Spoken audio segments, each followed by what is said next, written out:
I bet you didn't know there's a ghost feast in the Bible. Like a scene from a horror movie, in the book of Isaiah, a wicked king dies and wakes up in the underworld. He's greeted by the spirits of the dead. Your Bible calls them shades, and that's just a generic term for ghosts. Ghosts? Why didn't anybody tell me this was here? But a little investigation uncovers something even stranger. The Hebrew word used here is Rephaim, the same name used of the terrifying giants of Canaan. So why did Isaiah write about the ghosts of the giants? It had to do with a creepy ancient ritual. Just north of Israel, in the ruins of the ancient city Ugaritic, archaeologists found some texts describing a ritual feast called the Marzeah, a banquet for the dead.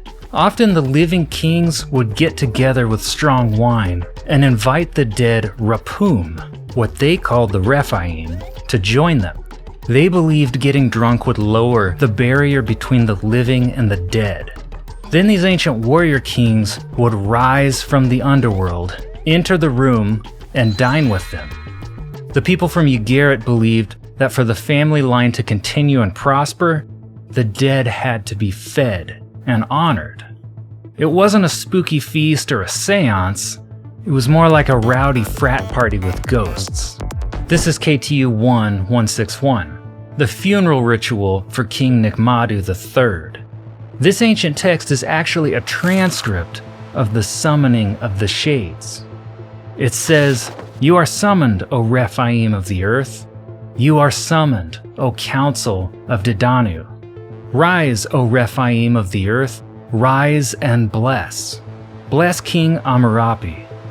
So when Isaiah writes that the shades, or Rephaim, are rousing to greet the king, he's retelling this story from another culture in a new way.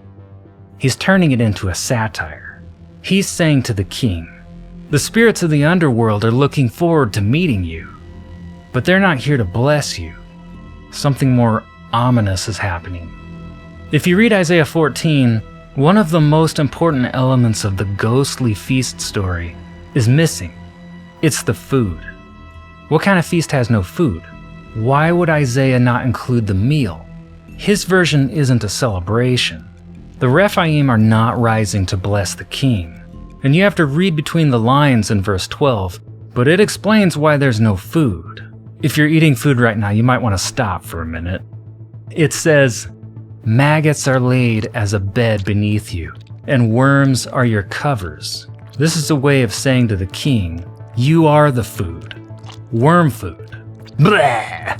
It's gross, but Isaiah makes his point.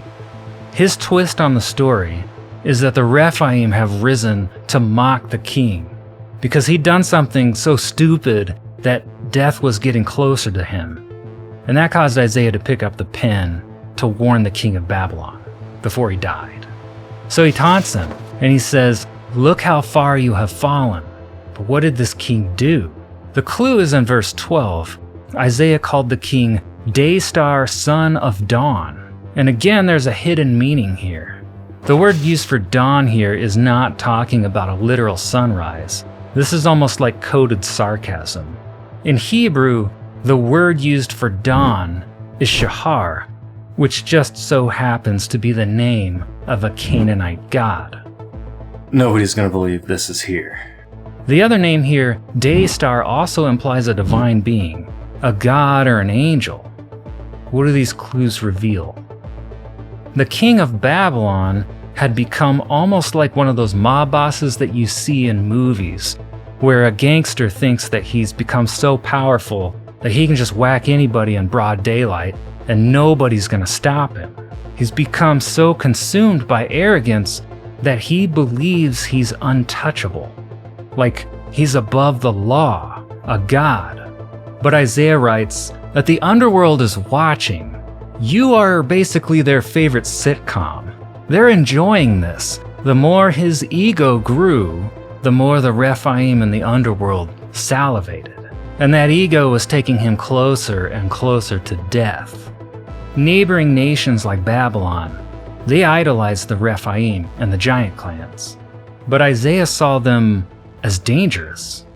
His story initially begins with this grand entrance to the underworld, but an ancient person hearing this story would be wondering like, hey, wait a sec, where's all the food in this story? There's supposed to be a delicious ram waiting for the king. Where's that?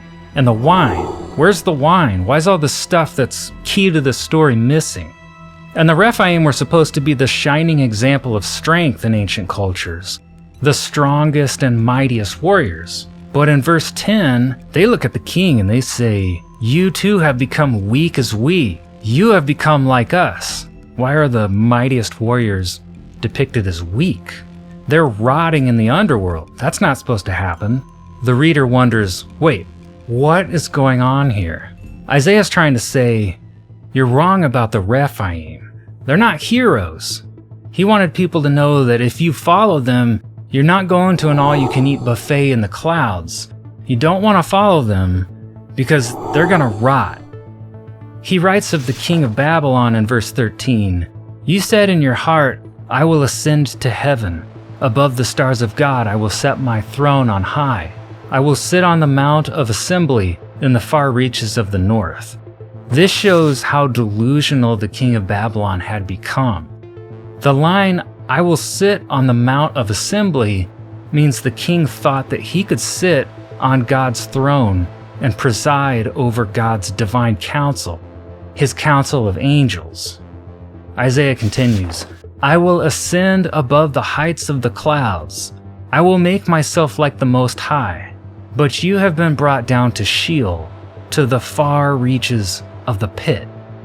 He's saying to the king, you thought you were going to become a god, but you're actually going to rot with the dead giants. This is so weird. I love it. There is some debate about whether or not the Rpum were indeed thought of as giants, or whether or not they were simply dead warrior kings. But check out these 4 clues and you tell me what you think in the comments. Number 1, elsewhere in the Bible, the word Rephaim clearly references giant clans. An example of that is 2 Samuel 21. Verse 20 says, there was a man of great stature who had 6 fingers on each hand and 6 toes on each foot, 24 in number. And he also descended from the giants. There's that word Rapha or Rephaim. Number 2, their name hints at their supernatural origin. The word Rephaim is related to a name for deified kings. So the word itself hints that they're part God, they're part divine. Number 3, in the Ugaritic legend, the Rephaim were semi-divine kings, and the name of one king on the list caught the attention of scholars. Ditanu, Dighton, whose name is the root of Titan in Greek. So that potentially connects one of the ghostly kings to the Greek version of the giants. That king's name was actually in the summoning text that we read earlier.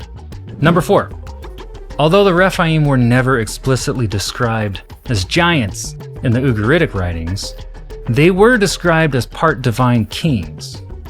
That partial divinity was a trait of the giants in the Bible and in the stories of other civilizations. My take? I think Isaiah most likely pictured the Rephaim as dead giant kings. But what was his point? He brings up a deep philosophical question. What does real strength look like? We are still struggling with this today as a society because I think we have a tendency to get duped by leaders with a false sense of confidence or strength. If you've ever seen a great speaker get up there and say something ridiculous but a lot of confidence, sometimes people will still buy into what they said just because of the power of the delivery and the appearance of strength, when really what they said fails the fact-check test, or maybe even the logic test. Babylon had an obsession with the giants, like Gilgamesh, and they looked like they could bench press a planet, but Isaiah was saying, don't be fooled. It's all just smoke and mirrors. So he says it doesn't matter how strong they looked if they chose the wrong side in the spiritual war that's taking place, because God could send them to the underworld to rot with the snap of a finger. So the real question the story brings up is, where's the food? Where is the real feast? The banquet in the afterlife comes back in the Bible in Revelation 19. But the feast isn't with Rephaim. Instead, it's with Jesus. And that feast is described as actually having food. We have a whole playlist investigating the truth about the giants in the Bible, including stories where they show up under different names, so many people don't even realize they're there, but they're all over the Old Testament. So check out this playlist next.